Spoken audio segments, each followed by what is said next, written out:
warahmatullahi wabarakatuh, pemirsa TVRI Sulawesi Tengah. Salam sehat, kembali menjumpai Anda dalam program Solusi Menuju Sehat bersama saya Ayu Porotuo. Seperti biasa pemirsa, selama kurang lebih 1 jam ke depan kita akan berbincang dengan narasumber kita, membahas mengenai informasi dan edukasi seputar dunia kesehatan. Dan pemirsa di rumah nanti bisa masuk di line interaktif kami, silakan bertanya pertanyaan Anda mengenai topik yang akan kita bahas di line interaktif kami 0451 452 414. Dan pemirsa, pada kesempatan kali ini kita sudah kedatangan AKBP Dr. Benyamin FL Sitio MSc SPTHT KL. Kita sapa dulu pemirsa. Halo Pak Dokter. Selamat malam Mbak. Apa kabar nih dokter? Kabar baik. Kabar baik, salam sehat ya untuk kita semua. Dan dokter, bersama Dr. Benyamin, pemirsa kita akan membahas mengenai tema waspada bising, sayangi pendengaran kita. Nah pemirsa, mungkin kalau berbicara tentang pendengaran pasti yang terpikir adalah mengenai telinga. Nah tapi ternyata pemirsa, telinga ini tidak hanya mempunyai fungsi sebagai alat atau indera pendengaran, namun juga sebagai alat penyeimbang tubuh. Wah, seperti apa ya, kok bisa nih sebagai pendengaran dan juga sebagai alat penyeimbang tubuh.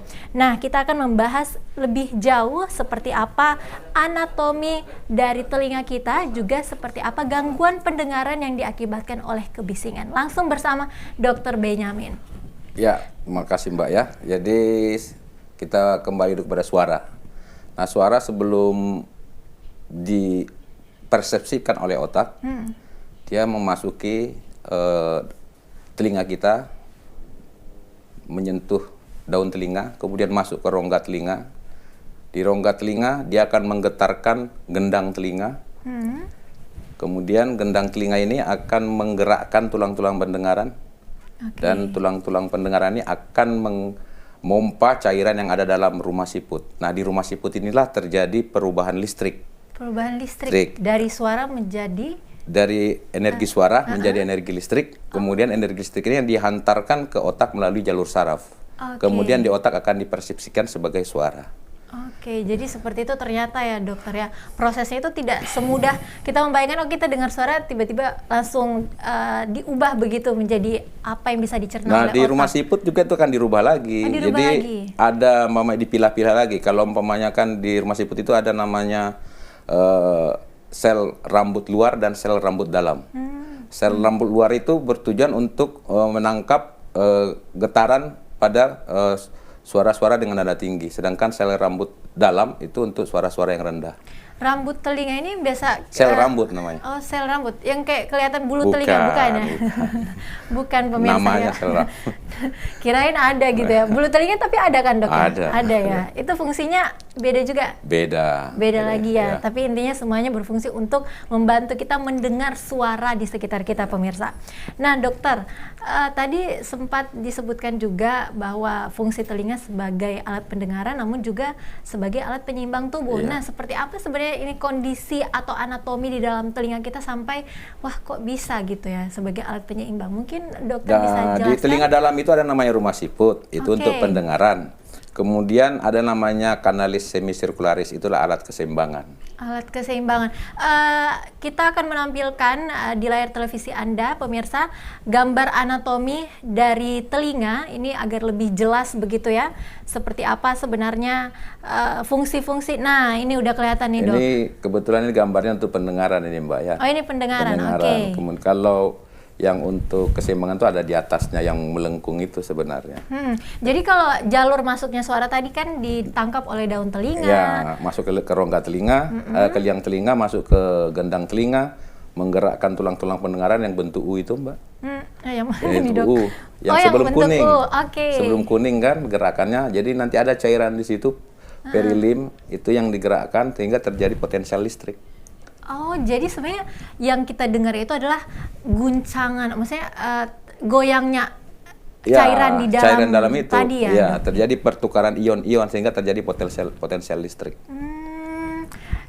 Kalau seperti itu berarti bisa saya simpulkan dengan gamblang saja sebenarnya gangguan pendengaran itu disebabkan ketidakbaikan atau tidak bisanya cairan tadi digerakkan? Gangguan maksudnya? Gangguan pendengaran. Oh bukan Mbak, gangguan pendengar itu banyak. Oh banyak. Banyak sekali. Oke. Nah kalau kita melihat dari anatomi itu, dokter, gangguan pendengaran yang biasa atau sering terjadi itu berada di bagian-bagian mana saja? Nah karena kita temanya hari ini tentang bising, maka yang masalahnya itu adalah yang kuning merah itu. Kuning dan merah. Itu yang masalah. Kuning dan itu merah. Itu bermasalah pada sel rambut luar dan sel rambut dalam. Oh itu yang bermasalah. Kalau untuk sifatnya ini adalah tuli saraf. Tuli saraf. Ya, kalau tuli hantar masih banyak lagi cerita yang lain. Oke. Nah, kita akan fokus membahas tuli saraf ya bersama Dr. Benyamin, pemirsa. Nah, ini ada informasi yang kami dapatkan dikutip dari National Institute on Deafness and Other Communication Disorders bahwa paparan suara yang keras secara terus-menerus ternyata dapat menyebabkan gangguan pendengaran sementara selama 16 hingga 48 jam, dokter. Betul. Dan juga berpotensi untuk mengalami gangguan pendengaran jangka panjang. Betul. Nah, mungkin kita bisa memulai dari sebenarnya yang disebut dengan definisi bising gitu, dokter. Bising itu didefinisikan sebagai suara yang tidak diinginkan. Suara yang tidak diinginkan. Wah, suara-suara orang yang menggibahkan terjadi juga. Pada tempat dan keadaan yang salah. Oh, tempat dan keadaan yang salah. Iya. Termasuk suara-suara tetangga gitu, dokter. Bisa. Oke, pemirsa, bukan itu ya maksudnya ya. Oke, definisi bising adalah suara yang tidak diinginkan. Nah, ini suara yang tidak diinginkan ini apa nih, dok? Artinya begini, secara intensitas dia melebihi dari ambang batas yang diizinkan. Oke, ambang batas yang diizinkan berapa tuh ambang batas? Kalau untuk lingkungan perumahan itu kan maksimalnya sekitar 55 sampai 60 desibel. 55 sampai 60 desibel. Ya, tapi kalau untuk lingkungan pekerjaan itu 85 desibel, itu pun hanya dibolehkan terpapar kurang dari 8 jam. Kurang dari 8 jam. Ya.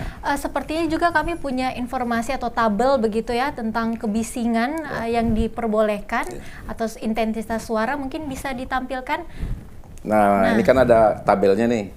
Jadi kan kalau kebisingannya 80 desibel, kita hanya boleh terpapar sebanyak 8 jam. Kalau semakin meningkat nanti lama terpaparnya hanya boleh sesingkat mungkin. Nah, dok, ini 80 desibel kan angka ya? Kita mah orang agak sulit ya menerka-nerka ini angkanya berapa, atau adakah hal mudah yang bisa kita lakukan, misal pekerja-pekerja yang setiap hari terpapar dengan 80 desibel tapi tidak menyangka ternyata itu 80 desibel. Nah, sekarang kan zamannya canggih, Mbak ya. Sekarang kan ada gadget yang basisnya Android ya kan? Sebenarnya kan di situ bisa di-download, itu namanya sound level meter. Sound level meter. Nah, bisa, misalnya kita berada pada satu lingkungan, kita cek saja berapa desibel ini. Oke, itu bisa secara gamblang memberikan gambaran suara yang berada di sekitar kita ya. Oke, pemirsa, itu buat Anda pengguna Android atau smartphone atau ponsel pintar bisa mendownload sound level meter. Nah, tadi daerah pemukiman sekitar 55 sampai 60. Daerah perkantoran begitu? Maksimalnya 85 dB. Tapi itu pun hanya boleh terpapar 8 jam. Tapi ini loh Mbak, yang aneh. Apa itu, dok? Banyak orang tua itu yang membawa anaknya ke tempat-tempat hiburan. Itu anehnya kenapa, dok? Karena situ sebenarnya intensitasnya sangat tinggi. Rata-rata itu sudah di atas 100. Ini tempat hiburan seperti apa nih, tempat dok? permainan. Permainan ya? Padahal kalau kita pikir have fun gitu kan, anak-anak kita senang. Tetapi kan mengorbankan pendengaran. Kebanyakan sih orang tua nggak sadar nih, dok, kalau itu ternyata udah di atas ambang ya. Dan ada juga yang orang dewasa mungkin tempat karaoke, tempat hiburan dan lain-lain itu kan sebenarnya itu kan tempat yang sangat berbahaya. Berbahaya. Termasuk mendengarkan musik menggunakan headset atau headphone. Itu termasuk. Berbahaya. Oke, selain tadi aktivitas rekreatif begitu ya, dok ya, main di permainan anak begitu, misal menonton bioskop juga, menonton film, juga mendengarkan musik. Mungkin ada juga kan yang memang pegiat musik ya, dok, bermain alat musik itu. Jadi ternyata ya bisa dibatasi selama 8 jam. Kalau 85 dB. Kalau 85 dB. Kalau lebih tinggi lagi, lebih kurang lagi waktunya. Lebih kurang lagi. Wah, gimana nih untuk pekerja-pekerja yang sehari-hari berhadapan dengan suara yang bising? Mungkin perlu disiplin ya. Disiplin. Kalau itu di perusahaan-perusahaan besar dan ternama itu biasanya tingkat pemakaian APD malah dipaksakan. Dipaksakan? Ya, jadi kalau dulu pernah saya kerja di swasta, jadi kalau 1 kali itu tidak pakai APD, nah itu langsung SP1. 2 kali tidak pakai APD, SP2. 3 kali langsung dipecat. Oke, artinya memang harus tegas ya dokter ya untuk aturan mengenai tadi kebisingan yang diperbolehkan begitu. Nah, tapi dokter sebenarnya pendengaran yang dikatakan normal ini seperti apa? Pendengaran yang seperti normal itu ya mampu berkomunikasi sehari-hari dan mampu mendengarkan suara dengan intensitas nada tinggi. Oke, bisa dijelaskan sedikit nih dokter, intensitas sehari-hari ini sebenarnya berapa desibel atau dalam frekuensinya seperti pembicaraan apa? Sehari-hari. Nah, kita kalau berbicara sehari, range pembicaraan itu antara 500 sampai frekuensinya 500 sampai 2000 Hz. Oke. Frekuensinya. Intensitasnya bisa dari 10, 20 gitu. Jadi yang dikatakan pendengaran kita ini normal adalah frekuensinya antara 500 sampai 2000. Kita pembicaraan sehari-hari. Oke, atau biasa mungkin disebut audiosonik ya dokter ya. Yang biasa didengar gitu, atau yang bisa kita sebagai manusia dengar. Ya. Oke. Kalau orang yang tidak bisa mendengarkan di range itu artinya ada gangguan. Jadi kan kalau frekuensi suara itu kan macam-macam, Mbak. Jadi kadang-kadang ada yang bisa berkomunikasi pada level 5.000 sampai 2.000. 500 sampai 2.000.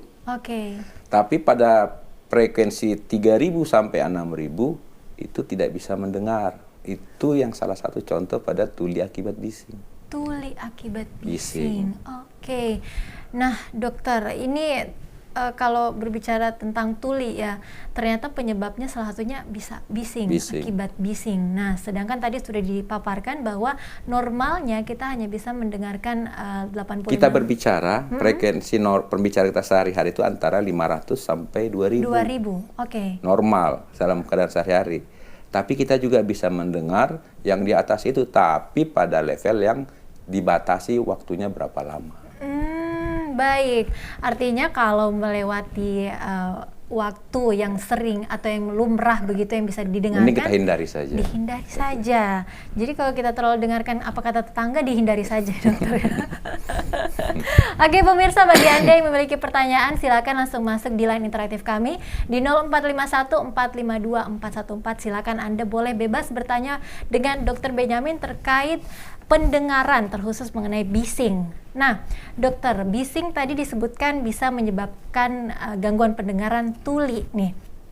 Nah, sebenarnya ciri-cirinya apa nih, dok? Atau gejalanya apa kalau kita tuli akibat bising yang kelamaan kita dengar? Dia tidak bisa mendengarkan suara-suara keras. Contohnya dia tidak bisa mendengarkan suara pesawat terbang, tidak bisa mendengarkan dentingan logam yang beradu. Dentingan logam yang beradu. Iya. Oke. Apa lagi, dok? Mungkin tidak bisa mendengarkan suara kereta api mungkin. Suara kereta api? Iya, kan pernah kejadian kan, orangnya tinggal di bantaran rel kereta api. Ya kan? Sehari-hari kan dia tahu itu ada kereta api. Tetapi kenapa dia yang tertabrak? Kenapa tuh, dok? Ya, karena memang mungkin ya, kalau mungkin diteliti mungkin ini dia memang sudah tuli akibat bising.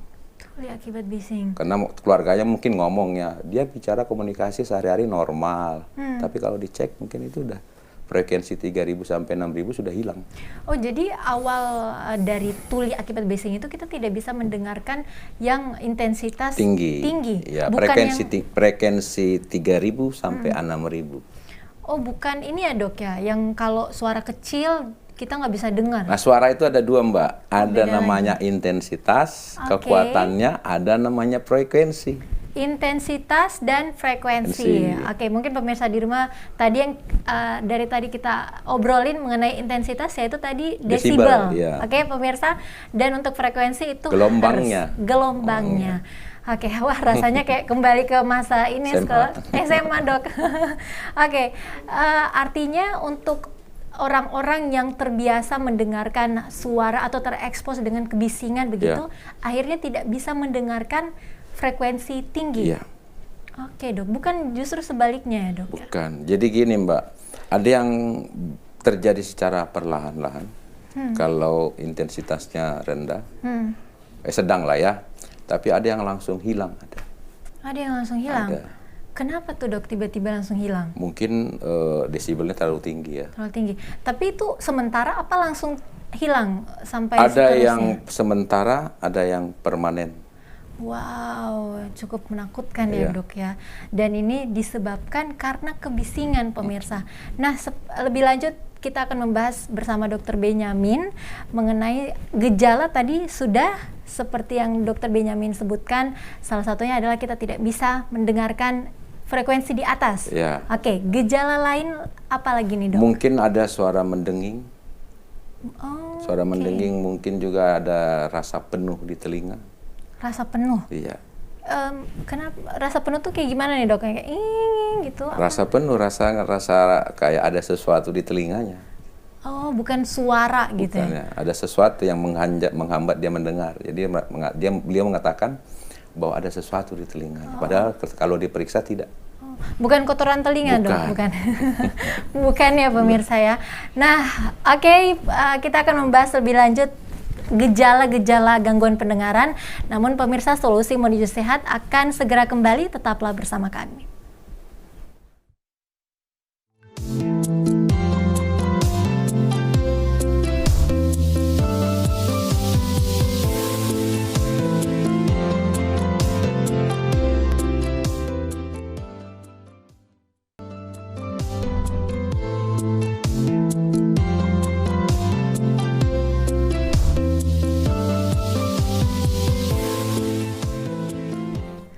Pemirsa, terima kasih Anda masih bersama kami di Solusi Menuju Sehat dan kita masih bersama Dr. Benyamin, masih membahas mengenai waspada bising, sayangi pendengaran kita. Masih membahas mengenai pendengaran nih pemirsa. Tadi bersama Dr. Benyamin sudah dipaparkan beberapa intensitas suara yang bisa kita dengarkan begitu, dan ternyata di normalnya 85 desibel itu bisa kita dengarkan hanya sebatas 8 jam sehari. 8 jam sehari. Artinya kalau sudah lebih dari itu pemirsa harus waspada.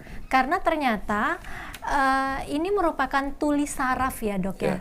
Ini cukup berbeda dengan tuli yang biasanya kita ketahui begitu. Ada yang biasanya kalau kita mendengar suara kecil, misal ngobrol begitu pemirsa dengan teman sebaya, terlalu kecil suaranya itu kita nggak bisa dengar. Ternyata itu adalah tuli hantar. Beda. Tuli yang berbeda. Ini bisa dijelaskan sedikit dok? Jadi kalau tuli hantar itu kan suara itu nggak masuk ke dalam, nggak sampai menggetarkan gendang telinga. Oke, nggak tergetar gitu ya. Nah, sedangkan tuli yang kita bahas ini adalah sudah sampai perubahan potensial listriknya yang masalah kan. Oke, sarafnya yang bermasalah ya dokter. Dan sepertinya ini lebih bahaya daripada tuli hantar. Ya, lebih bahaya karena kalau tuli saraf ini kan bersifat permanen, tidak bisa disembuhkan. Kalau tuli hantar relatif masih bisa disembuhkan.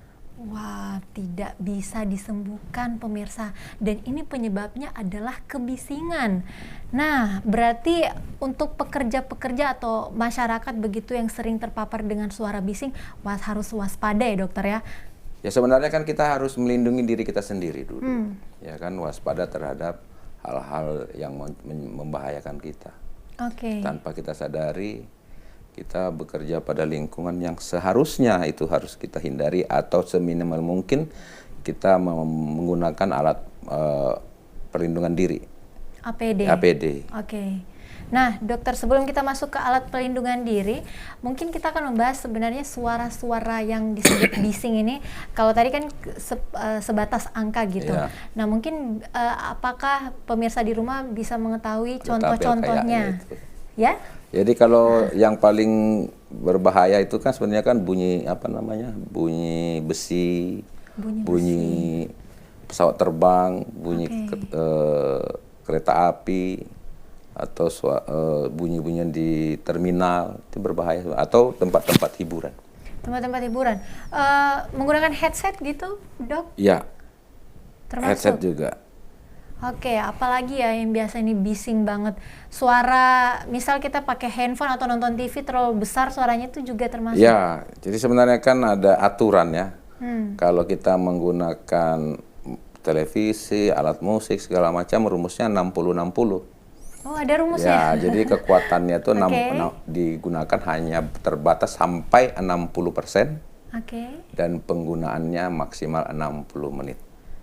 Oh, jadi kalau kita menyetel misal alat musik, televisi segala macam, ya soundnya itu maksimalnya sampai 60% saja. Oh, ya mungkin di handphone gitu sekarang udah bisa terlihat di biasanya kan kalau kita nambahin volumenya persen kan, sampai 60% saja. Dia ngasih batasan gitu, ini udah bahaya. Oh, ternyata itu ada korelasinya yang hijau, kuning, merah kan? Ada korelasinya dengan kesehatan ternyata ya, Dok. Dan itu yang bisa didengarkan selama 1 jam. 1 jam. Oke, artinya pemirsa kalau kelamaan dengerin musik di handphone atau di TV berbahaya nih.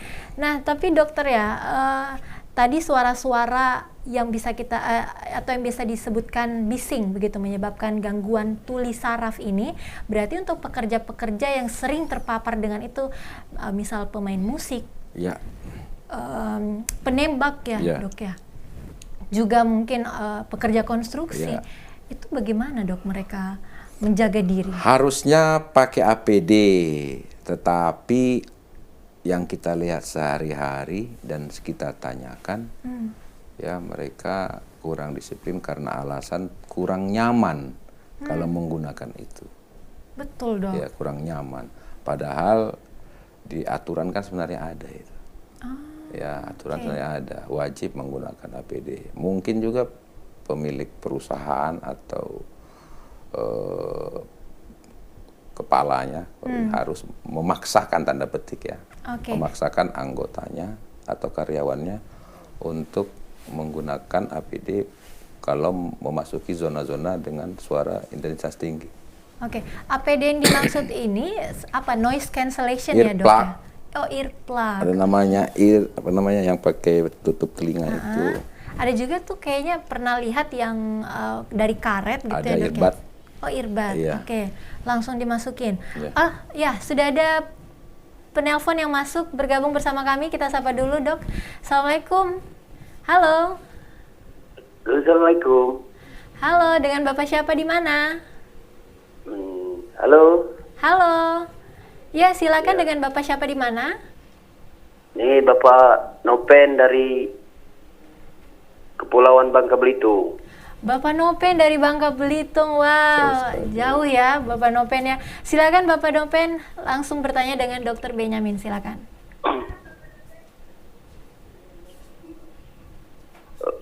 Ya, Assalamualaikum Pak. Assalamualaikum Pak, waalaikumsalam.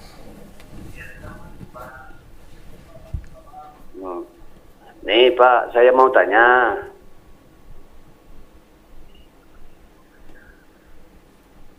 Ya, silakan Bapak Noven. Ibu saya itu kan sudah menderita kurang pendengaran itu sudah lama.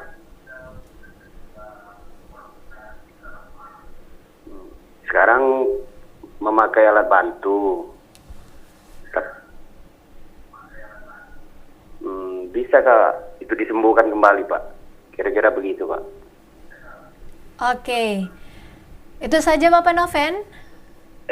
Itu sekarang itu saya Pak. Terima kasih Pak. Assalamualaikum. Terima kasih Bapak Noven di Bangka Belitung. Salam sehat untuk Bapak Noven. Silakan Dokter. Ya, selamat malam Pak Noven. Saya jawab ya. Gangguan pendengaran pada usia tua itu sering dinamakan dengan presbiaskusis. Itu jenis tulinya tuli campur, tuli hantar dan tuli saraf, dan biasanya tidak bisa lagi untuk disembuhkan. Nah, salah satu solusinya menggunakan alat bantu dengar. Tetapi saran kami, pilihlah alat bantu dengar yang menggunakan selektif frekuensi. Jangan yang alat bantu dengar yang meninggikan semua frekuensi. Kalau nanti dia menggunakan alat bantu dengar yang meninggikan semua frekuensi, biasanya pasiennya akan mengeluh kesakitan karena yang frekuensi normal ditinggikan juga akhirnya pasien tidak nyaman. Jadi pakailah alat bantu dengar yang selektif frekuensi. Selektif frekuensi, Jadi ditinggikan frekuensi yang rendah. Ditinggikan pada suara-suara yang dirasa rendah pada frekuensi tertentu. Oke, artinya frekuensi yang dipilih begitu ya dok ya? Simpelnya seperti itu? Iya. Oke, sedangkan kalau yang biasanya orang pakai adalah? Yang dijual di pasaran umumnya kan yang semua frekuensi ditinggikan. Iya. Padahal kita kan, pendengaran kita kan terbagi atas beberapa frekuensi dan tidak semuanya juga itu rusak. Oke, nah tadi kita belum sempat bertanya ya usia nih Pak. Orang tua. Orang tua, Iya. Oke. Dan ini ternyata memang ketika kita memasuki usia lansia itu normal ya dokter? Kalau usia 60 pendengaran pasti berkurang. Udah Pasti. wajar ya dok ya. Jadi salah satu alasan kenapa pendengaran kita itu menurun salah satunya usia. Usia. Dan salah duanya adalah bising. Dan ini yang bahaya nih, artinya tidak menunggu usia lanjut, namun usia muda bisa kena nih. Kalau bising bisa, anak-anak juga bisa. Anak-anak juga bisa. Berbicara soal anak-anak, saya jadi ingat biasanya anak-anak itu dok ya, di zaman gadget sekarang, zaman smartphone begitu, anak-anak itu selalu dibiasakan orang tua yang istilahnya nggak mau ribet gitu, kasih aja tuh handphone, diputarin video-video, musik, animasi kartun gitu dok. Kadang juga di TV itu keputar terus, terplay terus nih dok. Tidak sadar ternyata itu sudah mengganggu pendengaran. Sudah. Iya. Dari usia kecil begitu dok? Bisa. Oke. Kan kalau sepanjang orangnya bisa mendengar ya pasti sudah terganggu. Oke. Nah biasanya juga dok masih membahas soal bayi ya atau anak-anak gitu. Biasanya kalau orang tua ngebersihin telinga, anak-anak tuh pakai cotton bud biasanya. Secara kesehatan itu diperbolehkan atau tidak dok? Mari kita kembali dulu, di bungkusnya ada nggak gambar liang telinga? Ada. Tidak ada. Yang ada gambar daun telinga. Oh, liang telinga sama daun telinga ya beda ya? Jadi cotton bud itu hanya dipergunakan pada daun telinga, bukan pada liang telinga. Itu. Yang kedua, ketika kita menggunakan cotton bud, bukan malah membersihkan, malah mendorong kotoran-kotoran jauh lebih ke dalam. Yang ketiga adalah yang lebih bahaya. Apa nih dok? Di belakang, dinding belakang dari liang telinga itu ada istilah kita cabang nervus 10 yang ditemukan oleh Tuan Arnold. Kalau itu ketekan, tersentuh dan lain-lain, ya orangnya minimal pingsan, bahkan bisa menuju kematian. Itu saraf? Ada saraf di dekat permukaan kulit dia. Oke, itu secara langsung bisa kita rasakan dok misalnya? Tidak bisa dirasakan karena tidak nampak dia. Oh, tidak nampak. Tapi kalau dokter sudah tahu itu, kalau sudah mulai ini tandanya sudah, ini udah kena nih. Wah, jadi takut ya dok ya? Makanya jangan menggunakan tustel. Jangan menggunakan tustel, tusuk telinga ya.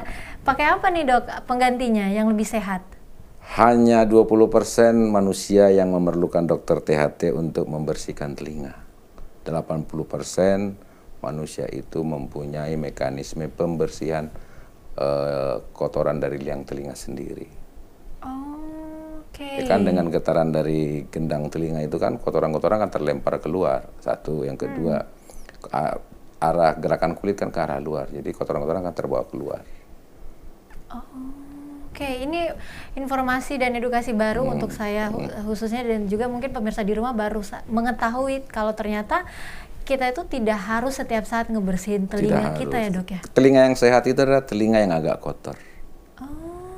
Nah, tapi beda cerita kalau udah keluar cairan gitu ya dok ya? Itu kan congek namanya. Dulu ya dok ya, kalau kita kembali ke zaman-zaman sekolah kan sering biasanya diejek-ejek gitu kalau telinganya kotor. Oh ternyata itu kalau dalam kadar masih bagus lah gitu secara visual itu nggak apa-apa ya dok ya? Nggak apa-apa, karena itu kan berguna untuk racun serangga-serangga, semut, kecoa, dan lain-lain. Biar nggak masuk di telinga maksudnya? Iya. Wah, jadi ngeri-ngeri nih dokter, ternyata mendengarkan kotoran telinga itu jangan dikeluarkan menggunakan tustel. Kalaupun mau dikeluarkan kita harus ke dokter THT. Dan itu kalau digunakan ke liang telinga berarti penyalahgunaan namanya. Karena di gambar bungkusnya kan tidak ada gambar liang telinga.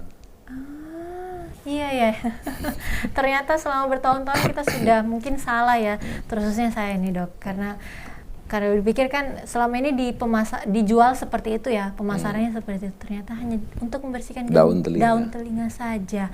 Tapi dok, ada juga biasanya yang kayak apa ya, ujungnya tuh dari besi dia, bukan tustel tapi dari besi, ujungnya tuh kayak melengkung gitu. Itu bisa apa tidak dok? Jadi gini dong Mbak ya. Sedang kita aja dokter THT paling takut itu membersihkan liang telinga kalau menyentuh dinding bagian belakang. Kita paling takut, selalu kita hindari. Apalagi yang awam. Resikonya kan bisa meninggal dunia. Jadi nih dok, apa nih solusinya? Banyak kan tempat-tempat tertentu sekarang yang untuk membersihkan telinga segala macam kan banyak. Dan itu beresiko. Solusinya adalah pergi ke dokter THT. Ahlinya saja. Pergi ke ahlinya saja ya. Pemirsa di rumah nggak usah coba-coba karena ini menyangkut tentang kesehatan alat pendengaran kita, ini sangat vital dan. Cuma pertanyaannya ada Mbak. Apa nih? Kalau telinga saya gatal gimana dok? Kan gitu kan. Saya harus korek telinga dok, karena telinga saya gatal. Ya kalau gatal faktor kebiasaan saja. Kalau memang udah gatal banget ya anak telinganya ditekan. Boleh dok. Iya, tekan-tekan aja nih supaya gatalnya hilang. Gatalnya itu karena apa dok? Bisa karena kebiasaan, bisa juga karena memang penyakit. Tapi umumnya karena kebiasaan. Tidak korek telinga rasanya, tidak lengkap rasanya hidup ini kalau tidak korek telinga. Artinya nggak ada masalah awalnya dok ya. Itu kebiasaan yang kemudian jadi ribet sendiri ya. Tapi juga bisa menjadi gejala penyakit tadi, ada penyakit tadi ya dok ya disebutkan. Kalau misalnya gatal. Iya, kalau gatal itu umumnya kena jamur. Jamur. Iya, kalau hal lain karena faktor kebiasaan saja. Yaudah, pemirsa jangan dibiasakan. Dokter, tadi udah membahas soal bising ya, sudah juga ini sudah sampai di anatomi telinga juga. Nah, pencegahan dok. Pencegahan yang bisa kita lakukan untuk tidak terkena gangguan tuli bising ini? Yang pertama sedapat-dapatnya menghindari daerah bising. Karena supaya tahu juga ya download saja itu sound level meter. Kalau kira-kira sekian, saya berapa lama di lokasi tersebut. Baik. Ya, yang kedua kalau memang terpaksa berada di daerah bising ya gunakanlah APD. Dan yang ketiga ya pimpinan tempat karyawan bekerja itu harus bertanggung jawab juga terhadap keselamatan telinga dari karyawannya. Dan yang terakhir pemerintah harus hadir. Pemerintah harus hadir dalam menyelamatkan atau mencegah kerusakan telinga. Saya nanti akan membahas lebih lanjut mengenai pandangan dokter ya tentang tadi disebutkan pemerintah harus hadir juga. Ini seperti apa menurut dokter kebijakan atau langkah yang bisa diambil pemerintah. Namun sebelum itu dok, masih membahas soal kebisingan ya. Tadi disebutkan standar kebisingan di pemukiman ada di angka 50 sampai 60. Kalau di tempat pekerjaan tuh 85 desibel, itu pun maksimal 8 jam. 8 jam. Kalau lalu lintas jalan raya itu dok? Kalau lalu lintas jalan raya itu bermain di antara 85 sampai 100. Tempat-tempat yang wajib kita ketahui lagi apa nih dok? RTH tadi ruang terbuka hijau. Ya, mungkin pembangunan dan lain-lain bisa dilihat. Mungkin juga ya mungkin tempat usaha-usaha tertentu. Harus kita istilahnya harus kita pahami ya dok ya, seperti apa kemudian standar kebisingan yang diperbolehkan. Sekali-sekali lingkungannya dicek aja pakai sound level meter. Kalau misalnya kedengarannya atau kelihatannya sepi tapi ternyata ketika dicek tinggi, bagaimana nih dok? Kalau cek tinggi ya mungkin kita harus pindah dari tempat tersebut atau melakukan upaya-upaya untuk mengurangi kebisingan. Nah, upaya-upaya mengurangi kebisingan seperti yang tadi sudah disebutkan ya. Ya, mungkin rumahnya juga bisa dibuat alat kedap suara mungkin. Rumah kedap suara. Apa yang bisa dilakukan? Menghindari suara dari luar. Contohnya dengan apa nih dok? Kan ada caranya itu, supaya suara-suara yang keras-keras itu jangan masuk ke rumah, kan ada caranya. Oh ada caranya. Kalau saya tidak salah mendapatkan informasi, salah satunya juga menanam pohon gitu dok? Bisa. Iya, bisa. Atau mempertebal tembok rumah bisa. Oke, atau juga tinggal ditambah aja alat-alat atau media-media soundproof ya, Bisa. untuk mengurangi intensitas suara yang masuk. Oke, nah dokter, kalau tadi kita membahas pencegahan, mungkin untuk pemirsa di rumah yang saat ini sudah tuli gitu ya, tuli hantar ataupun tuli saraf atau mungkin tuli campur nih, apa treatment yang bisa dilakukan? Yang pertama kita yang bertujuan untuk mempertahankan pendengaran yang masih ada. Di luar itu tidak ada lagi, Mbak. Aduh dok, paling saya kita hanya jadi bisa takut untuk nih. alat bantu dengar saja. Oke. Ya karena memang tidak bisa disembuhkan. Tidak bisa disembuhkan. Artinya ini sangat bahaya, namun sangat sedikit orang yang mungkin mengetahui ini dokter. Maksud Karena saya. efeknya baru terasa setelah lama. Suatu saat dia akan mengeluh, kenapa saya nggak bisa mendengar lagi ini. Ya kan, yang kemudian juga dia lupa catatan riwayat buat dulu bagaimana, pekerjaannya bagaimana. Oke, jangka panjang Iya. ya dok ya. Kalau dokter sendiri nih selama bertugas menjadi seorang ahli atau tenaga kesehatan begitu ya, kasus-kasus yang sering ditemui ini seperti apa? Terkait bising? Iya. Banyak loh Mbak. Apa itu Banyak dok? sekali. Ada yang tiba-tiba bising, tuli karena mendengar suara yang keras ada. Ada juga yang masih muda sekali tidak bisa mendengar lagi ada. Biasanya ini orang-orangnya latar belakangnya apa dok? Pekerja. Kerja. Iya. Pekerja konstruksi, pekerja swasta lah yang berhubungan dengan suara-suara keras. pandai besi gitu ya Iya. dok ya. Mungkin juga pemain musik. Dengan musik, petugas di bandara. Oh iya termasuk ya petugas di Iya. bandara. Lalu apa yang bisa mereka lakukan dok? Pakai APD tadi Mbak. Wah. Tapi kan kalau kita lihat kan mereka kurang disiplin menggunakan itu. Dan ini sepertinya sudah menjadi kenyataan yang sering kita lihat ya dok Iya. ya. Oke. Lalu treatment yang harus mereka jalani? Tidak ada Mbak. Tidak ada. Tidak ada. Aduh kayak hopeless banget nih. Iya, karena memang kan kita hanya bertujuan untuk mempertahankan pendengaran yang masih ada. Dan itu pun caranya ya kita harus jauhkan dia dari paparan bising. Oke, kata kuncinya menjauhkan. Iya. Kalau untuk obat begitu yang bisa dikonsumsi dok, apakah ada? Masih dalam proses penelitian, jadi belum ada. Oke, artinya dengan canggihnya teknologi sekarang, Ya, belum ada. belum ada juga yang Iya. benar-benar mampu mengembalikan kemampuan pendengaran.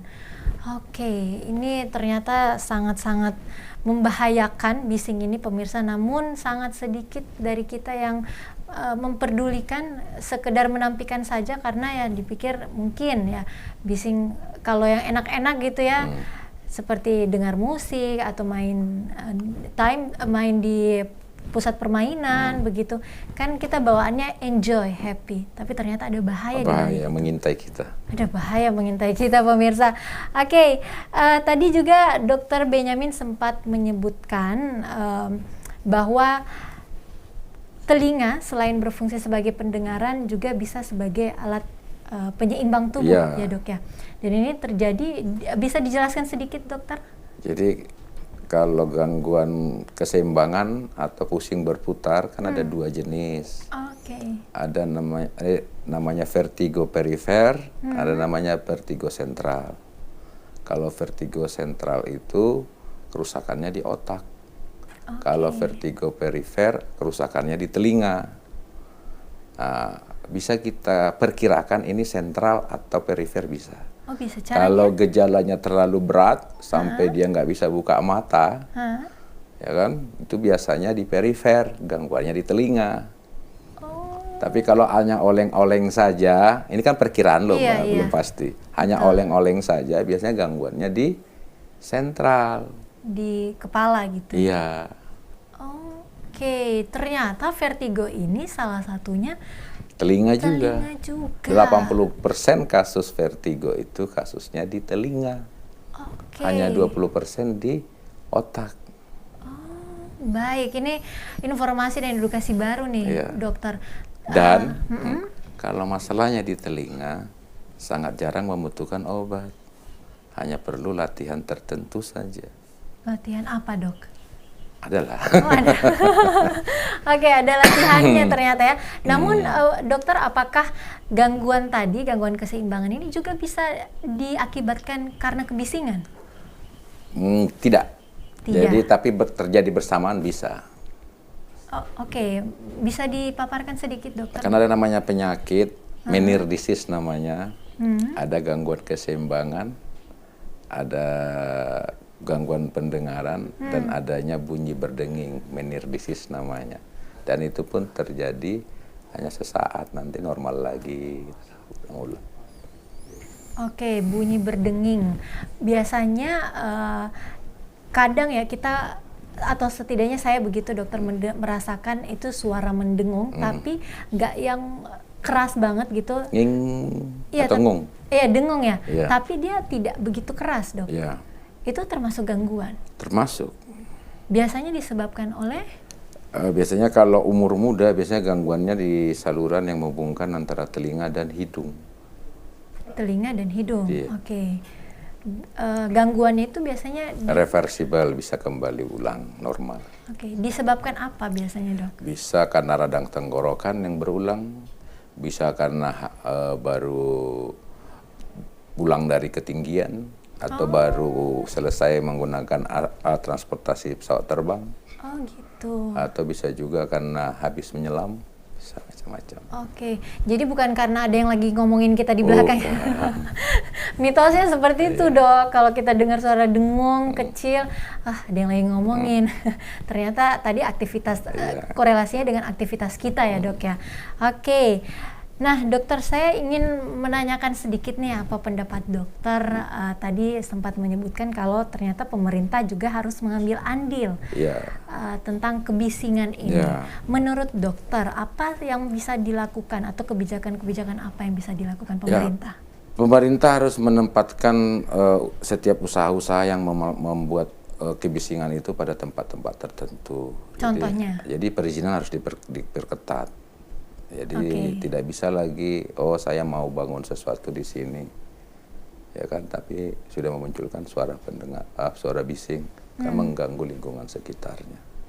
Oke, artinya harus di planning atau direncanakan lebih awal ya, dok ya, untuk tata ruang dan tata wilayah kan? Ya, harus ada itu. Nggak yang ketemu pemukiman dan daerah pabrik gitu. Nggak boleh ketemu. Nggak boleh ya.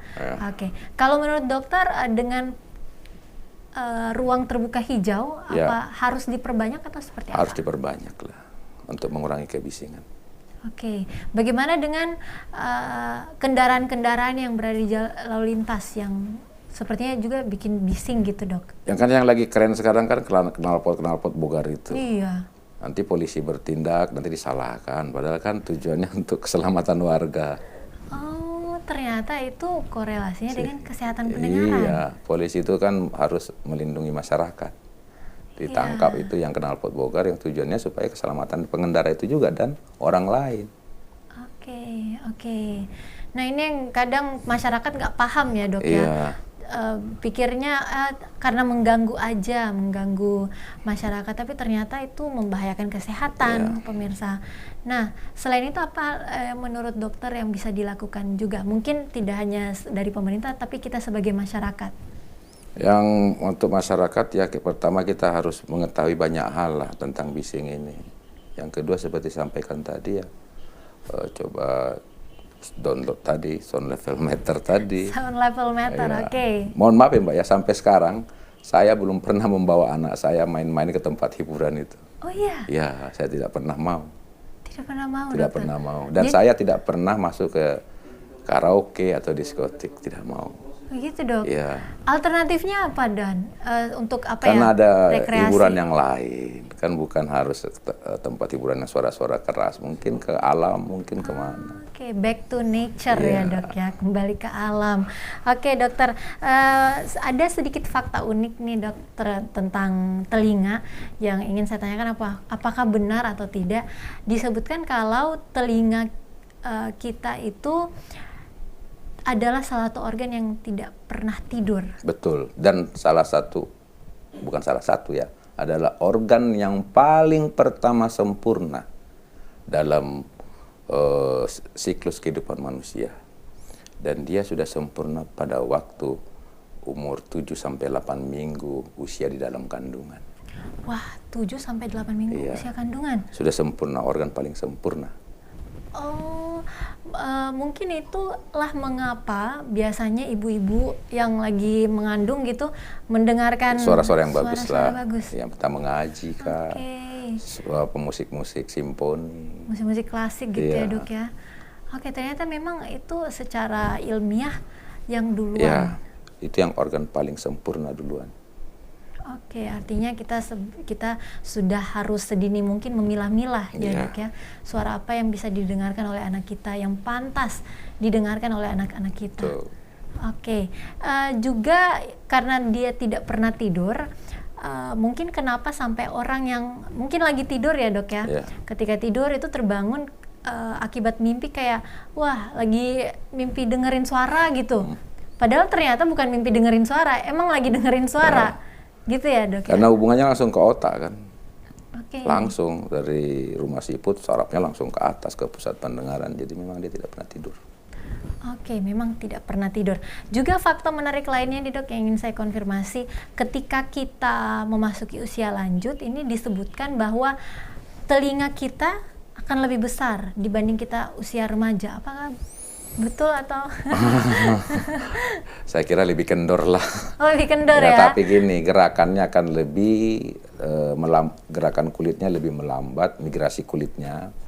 Sehingga orang tua itu cenderung lebih mudah mengalami penumpukan kotoran telinga di dalam liang telinga. Oke, artinya dibandingkan kita yang remaja, orang tua kita lebih gampang gampang tertimbun kotoran telinga. Kotoran telinga di dalam liang telinga. Kalau soal bertambah besar mungkin karena kendor ya. Oh, baik. Ya. Bukan dia tiba-tiba Enggak membesar lah. gitu ya. Tapi memang karena kendor jadi terlihat Ya, lebih besar. Oke, dan pemirsa ternyata waktu kita sudah hampir habis nih dokter. Namun seru sekali apa yang kita perbincangkan mengenai kebisingan. Satu hal yang sering sekali kita tampilkan, kita tidak pikirkan dan tidak kita pentingkan dalam hidup kita. Namun ternyata organ telinga adalah organ yang paling pertama sempurna dalam siklus kehidupan manusia. Dan ini gangguan pendengaran yang bisa dialami oleh telinga kita itu sifatnya permanen. Dan ini sangat berbahaya tentunya. Dokter Benyamin, boleh diberikan kesimpulan ataupun kesan ataupun pesan begitu untuk masyarakat sedikit yang sedang... pesan buat masyarakat. Ya, silakan. Yang pertama, cobalah teman-teman atau bapak-bapak, ibu-ibu memperhatikan lingkungan sekitar, apakah suara bising itu berbahaya apa tidak.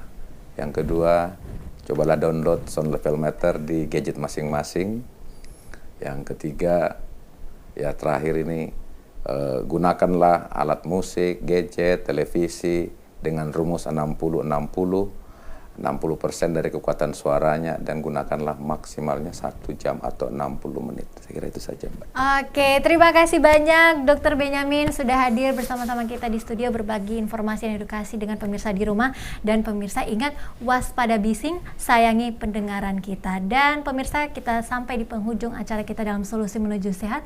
Saya Ayu Porotuo pamit undur diri mewakili seluruh kerabat kerja yang bertugas. Sampai jumpa dalam episode lainnya. Assalamualaikum.